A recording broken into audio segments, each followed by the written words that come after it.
good buddy from LA, Exene.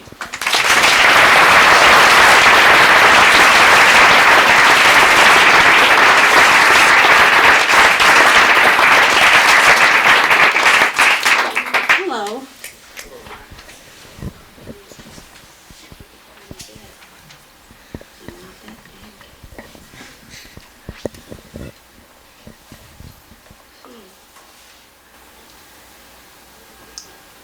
They were leaving, and they knew they were leaving.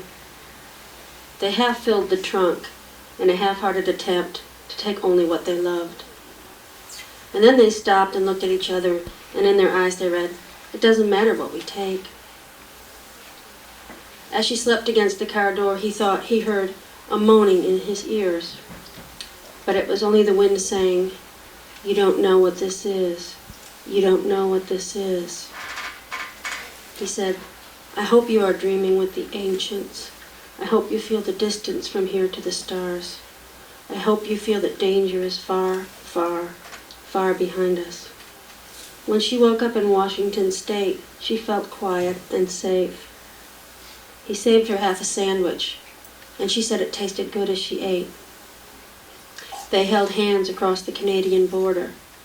Then they just laughed and finally pulled over to hug and kiss. They were slaves, escaping from the land of the free, young and white and American. Their lives had been broken into by a power they never thought they'd meet, and a deep and painful sadness washed over them for the people they'd never see again. It was almost like being dead, and all they were trying to do was to save a few old trees.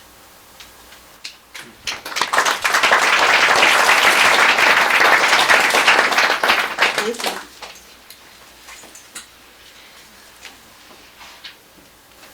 I'll move right along into my love stuff. I hope you all have broken hearts.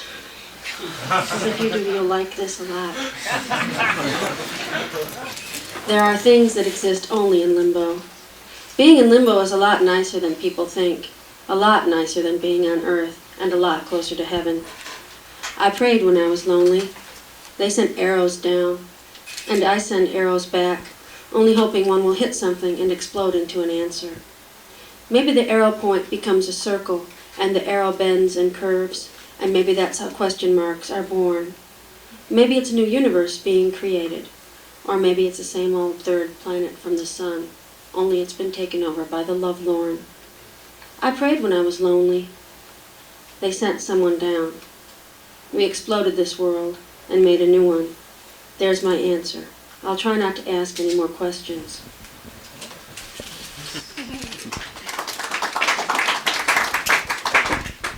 Are you? Do you? Who knows? I'm an old yellow page from the dark ages. Black plague in a cage. Do I have AIDS? Do you? Who knows? The government plan was put into use. We'll poison the interesting in their own juice, and we'll terrify them and intimidate them until they scream, "What's the use?" And in a fit of love, they'll penetrate each other's cells just that once and petrify. Accident or design of our corporate sponsors. It looked like a lace doily or a nebula in our galaxy, but it was a virus, and you became a target 10 years ago. It seems to take forever before you realize that nothing, absolutely nothing, is going to save you. I try to get that into my thick head, but for some reason I keep having faith. What do you do with a broken heart? Do you take the back off and watch the springs jump out? Do you drown it like a kitten? A kitten whose eyes are staring into mine, pleading, "Oh, please don't drown me. I'm just a little poor gray kitten." What do you do with it?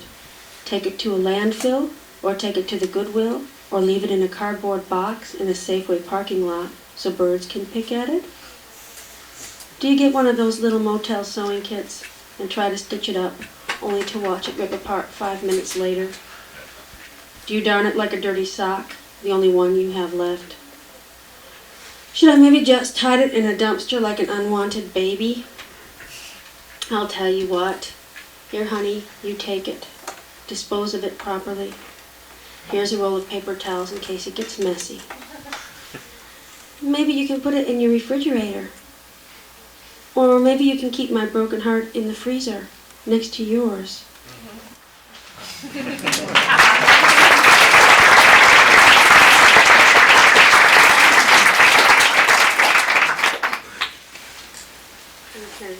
Kind of a weird one. Wish me away. Watch me walk away against the signal and into a cave. It's time for the 7-month itch.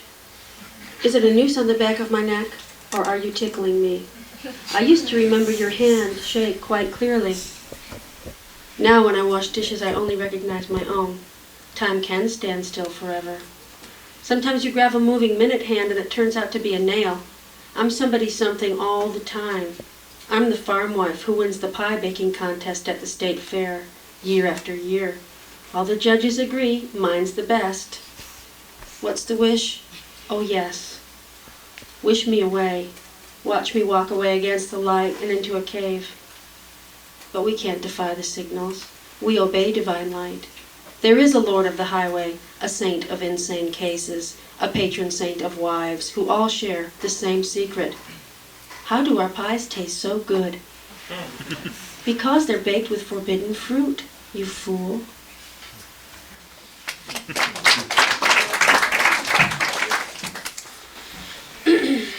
You cross my mind like a tank. You crash through the ice of a frozen lake. You wake me up. I'm losing parts of my mind I never even knew I had. I see much significance in the trash on the street. The person I was looking for was never on my street. He was always just around the corner. I've been circling the same block for 15 years. You'd think by now I'd know where I live. Sleep must be earned. Dying on a Thursday from what I never learned. Waking up tomorrow, waking up slow. Pieces of people drifting by my window. Dream bodies with nowhere to go. Writing this with fairy tale chalk. Dying on a Thursday of no apparent cause. Resurrected Friday, wrapped up in gauze. The roses are opening. They are a thing of beauty, like my husband's love. A fast march over crooked hills, 9 miles without stopping. Trellises and bridges, stone fences and background noises. There are trolls from Denmark and leprechauns from Ireland behind the waving branches. In a field of dominoes, only I fall over, with my champagne glass for an ashtray and the shroud of Turin for an apron. In a field of unopening flowers, I am a blossom. Spirits abound. They're always around. Religious icons are like hollow chocolate Easter bunnies. I dream my milk comes back, and I give birth to creature after creature. Maybe the night is afraid of us too. The night must be left alone, for it is full of dangerous sentences and monsters. Dreams must be lived, and life is just a dream of the day. Dying on a Saturday, when we die, do we still dream? And how about fire? Do they have candles there? And how about roses? Do they open? Do the clocks run backwards? Do they have words? Do goddesses welcome us? Do we have to bring all our trash with us? Is the goodbye monster there, and will I still miss you? If I don't dream, will I still dream about you? If there's no music, will I still sing? If I don't die on Sunday, Monday will do.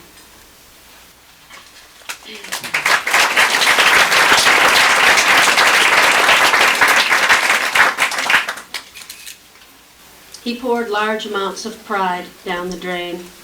Brain, soul, pride. All get overpowered at once by a wave of ego, lust, and brown-eyed incest. In love, the rules are the same as the rules set by the leader of the Donner Party. If you must eat a relative, eat it out of sight.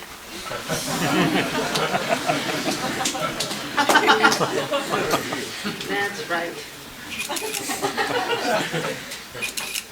If I could distill my feelings for you, I'd be drunker than my Irish grandmother, God rest her soul.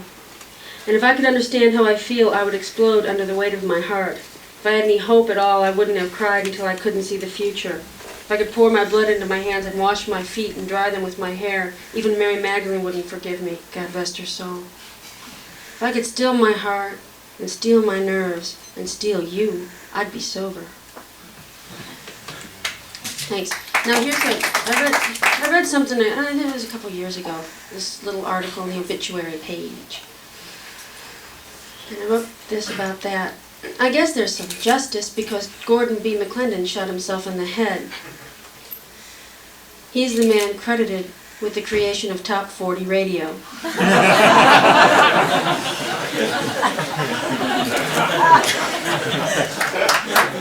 You know, I really wonder why he did it. Maybe it was that college radio DJ feeling free to play a forbidden song on the air. Or maybe he had some teenage grandchildren who left some fanzines laying around. Maybe there was an interview with me in one of those fanzines. Maybe it was something I said. I hope so. But probably he was just one of the many unloved millionaires. Gordon B. McClendon shot himself in the head, but I don't think he did it right because it says he isn't dead. Isn't that just like Top 40 radio?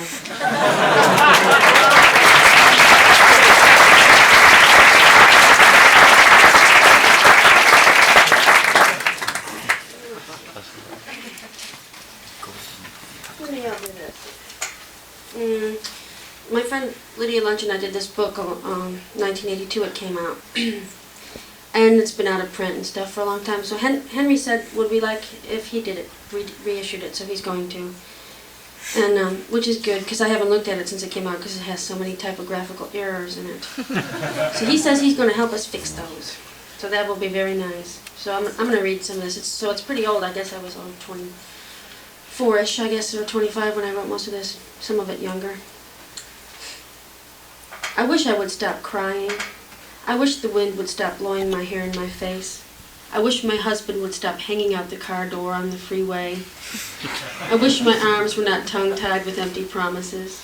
I wish that men would promise the truth, and my band would play a benefit to annihilate the human race.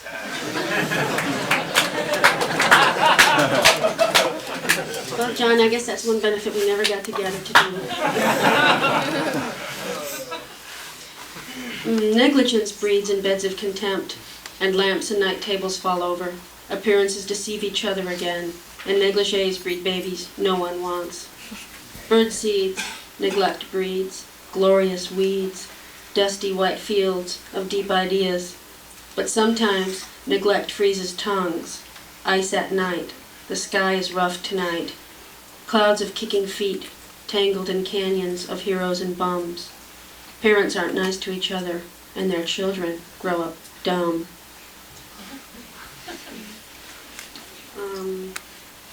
I don't have any money, Lucy. Good, then you won't spend it, says Lucy to Jimmy. Poker winnings, one bus ride to work. You won in a pig's eye, besides the money's already in the pig's belly, says Jimmy. One bus ride to work, one fight in the making. Once there was this really pretty girl standing on a corner, screaming at a man.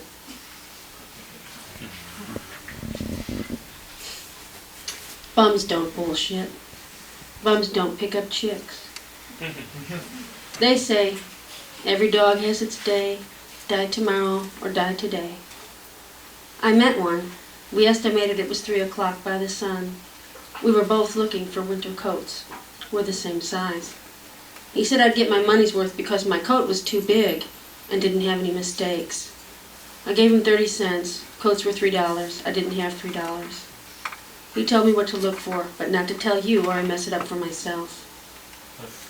The bum will tell me a story if I have 1 minute. That's how long it takes. I didn't understand every word, but one time this bum had $22, so he wanted to buy this other guy breakfast. Now he turned out to be an FBI agent, and I think he took this bum's money. So when next he saw this government man, he gets him so mad he blows up and then he hits the bum. Then the bum kicks his ass and the FBI agent loses his job, and now he'll never make captain. Seems fair to me. Bums grow disabilities, bad teeth, slow legs, no coats, and can't recall the right words. This one kept asking me, what's the other word? But he said one thing, that he's always liked me, and once tried to tell me, but I didn't hear him. Bums don't pick up chicks. They don't bounce checks. They don't pay rent. Sore teeth. See too much of everything and don't have anybody to tell.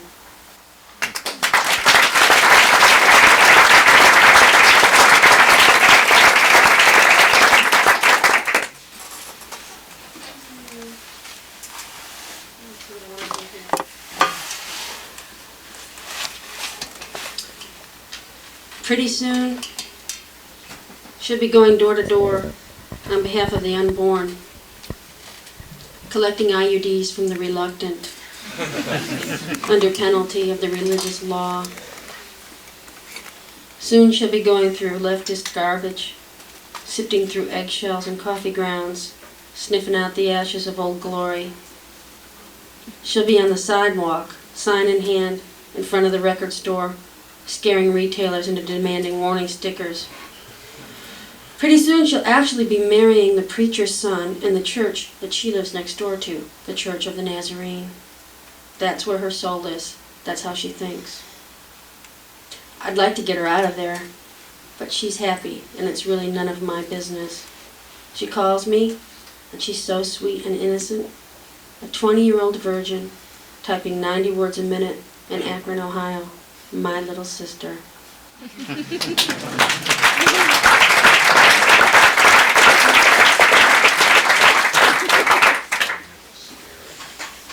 This is one I wrote about living in northern Idaho, where I live part of the time, where my son and husband are right now. So, it's called parades. First came the kiddie parade, kids dressed up, an angel and the Statue of Liberty, a Raggedy Ann pulling her brother in a wagon, another angel, and a 9-year-old flapper. A sky full of hometown clouds floated by above a town full of good, smart people who nevertheless kind of believe in sidewalks and tanks and army trucks being driven by teenage boys. There's lots of thrown candy that kids run to collect like their future diseases. There's heat and unicycles, and 4 big logging trucks showing off the biggest trees felled this year, saved for a special occasion, 4th of July in extreme northern Idaho. But the trucks moved too slow. They got stuck.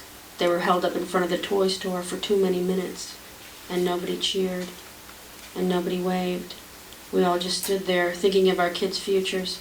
Some thought, could Daddy still make a living cutting trees? And some wondered, could we keep the earth alive?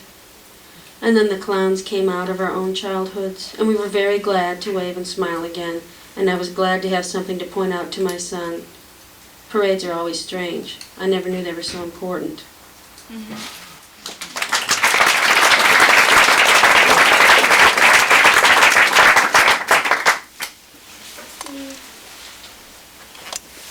Elvis Hour.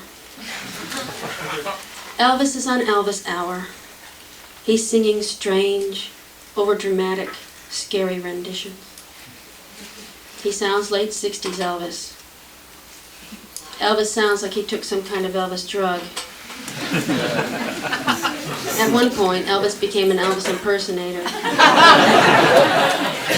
He was without beginning, without end, but he had a big middle.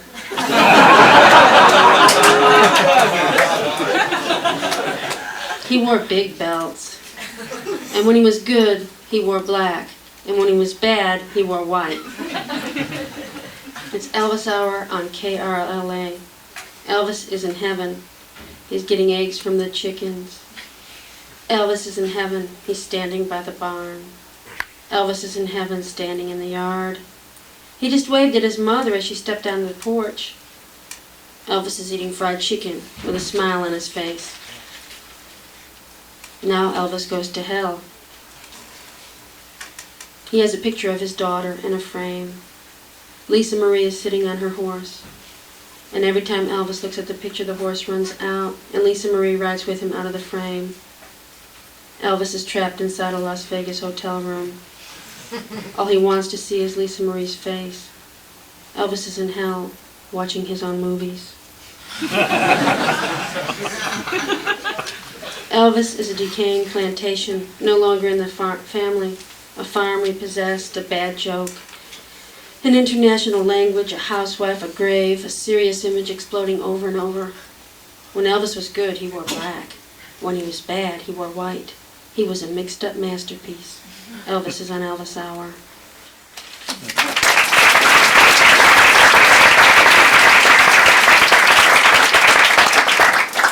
Thank you very much. They were perfect for each other. They kept a little jar of guitar picks and rose petals on the table next to the bed. When they weren't feeling exactly the same, they were feeling different, and that was interesting too. Their songs were like flowers that bloomed sober and straight from the water in a whiskey bottle vase. And all the time they titled things. They named their suppers like friends. They cared about their friends. The clock, the moon, the sun, the stoplights were all round, friendly faces that marked happiness, not time.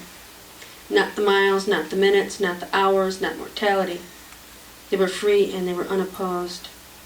The world was perfect and they were in it. Oh, what a glorious sensation to never have had a fight. There wasn't one thing she didn't like about him, and he had never made a complaint about her habits. They still loved each other, and it had only been a month. They were perfect for each other, as of yesterday. She woke up this morning, and the first thing her eyes landed on was one of his shoes. She felt funny. She didn't know why. She wondered, does it bother me where it is, in the middle of the floor? Or maybe the fact that it's lying on its side. And how far is the other shoe? Is it nearby? It's there, I know, because it came off so passionately. Maybe it should be moved because for some reason that shoe is bothering me. And as she rose half covered and touched it, he awoke and said, "What are you doing? Are you planning to hit me with that?" And he smiled, still in the state of morning perfection. She said, "No, it just bothered me, being there for some reason." And he said, "I'm sorry, honey. I'm such a slob, I told you I was. I could have got up and put it away last night. I didn't think you would have liked that." She didn't move it, she just put it on its sole. And he put his arms around her and he kissed her neck and her face and her lips. And as she introduced her tongue into his mouth, she knew that things weren't perfect anymore, and that his shoe was the beginning of the end.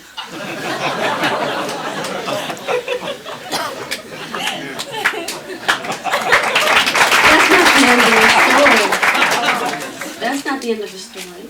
That's just the turning point. So a few years later, she watched him tie his laces and walk away with the moon under his arm.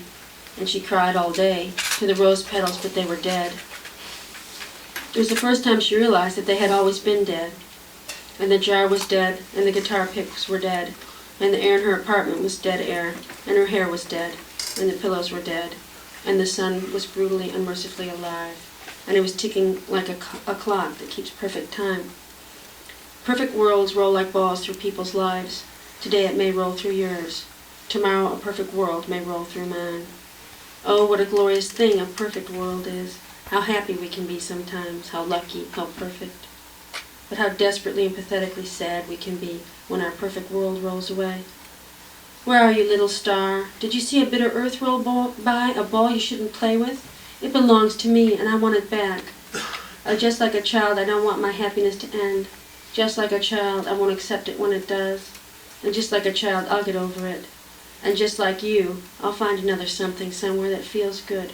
And I'll wait until that perfect world stops at my feet, and when it does, I'll get back on, and I'll look for you, and I'll know you when I see you, because you'll be barefoot.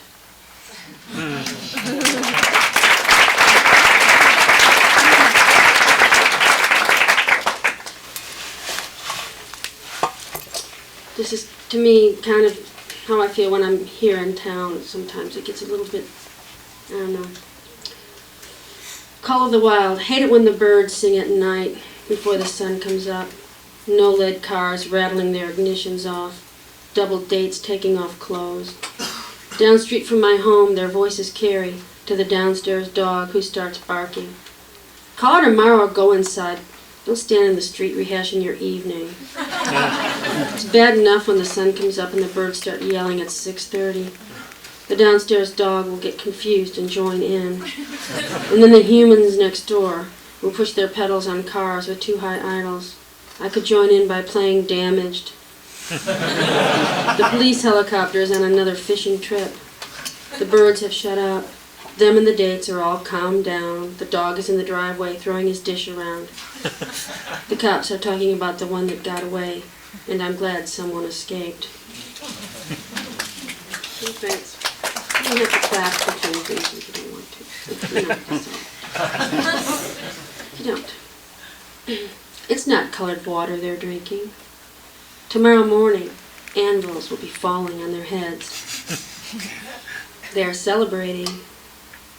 They are hiding high in the mountains, just in case. There are two Americans, a woman and a man. They've been scared to death by the faces of Mount Rushmore. Injustice, smallpox, and General Phil Sheridan are the responsible parties. They are two Americans, a woman and a man, who don't wear Black Hills gold, and they disagree with history. Today they were talking behind George Washington's back. They found a perfect spot for lunch and explosives. Under the stars they hear good news. The heads are gravel.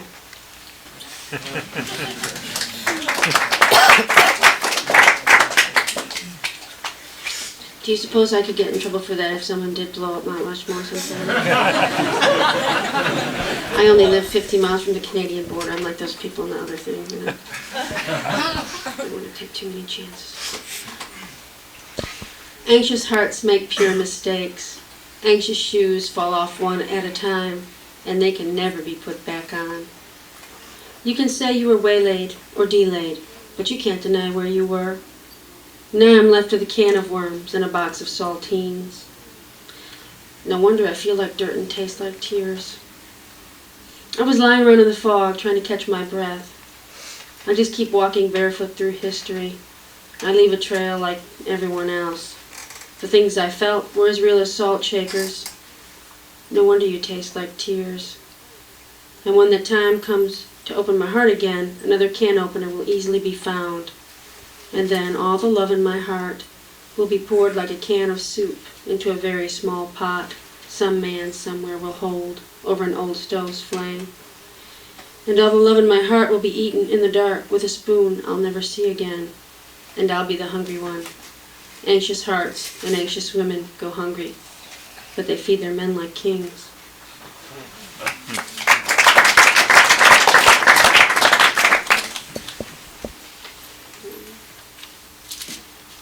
Okay, well, I was asked to read, to speak at a new music seminar convention in Texas recently. They wanted me to do this thing called the invocation, which is a neat idea, I think. It was in the morning, it was at the beginning of this, and you know, there are all these kids from all over the country and new bands and people looking for labels and labels looking for bands and radio station people. And I didn't know what to say, what I was supposed to talk about. So I wrote this like the night before, of course, at 3 in the morning. So, but it was the right thing to do, because it was the right thing to say. I'm stumbling now among my candles. They make the afternoon so young.